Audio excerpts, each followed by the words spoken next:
আমি সকলো মানুহে সদায় মিলা প্ৰীতিৰে থকাটোৱে বিচাৰোঁ, কিন্তু তথাপিও কেতিয়াবা আমাৰ আপোন মানুহবোৰৰ ভিতৰতে সৰু সুৰা কথাতে মনোমালিন্য ঘটি কাজিয়া পেচাল হয়।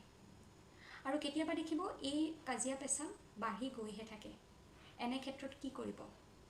আপুনি আপোনাৰ মোবাইলত কম্পাছ এপটো ডাউনলোড কৰি ল'ব আৰু আপোনাৰ যিটো এণ্ট্ৰেঞ্চ আছে, বাহিৰৰ পৰা ভিতৰলৈ সোমোৱাৰ যিটো এণ্ট্ৰেঞ্চ আছে, সেই এণ্ট্ৰেঞ্চত গৈ পেলাই কম্পাছ দি চাব যে আপোনাৰ কোনটো দিশে এণ্ট্ৰেঞ্চটো আছে। যদি ছাউথ ৱেষ্টত আছে তেন্তে হ'লে হালধীয়া ৰঙৰ এটা টেপ লৈ এণ্ট্ৰেঞ্চৰ ফ্ল'ৰত ইমূৰৰ পৰা সিমূৰলৈ আঠা লগাই দিব। কাৰণ এই ছাউথ ৱেষ্টৰ দিশটোৱেদিয়ে আমাৰ নিগেটিভ এনাৰ্জিবিলাকৰ আগমন ঘটে আৰু সেই এনাৰ্জিয়ে আমাক এইবোৰ নিগেটিভিটিৰ ফালে ইনফ্লুৱেঞ্চ কৰে।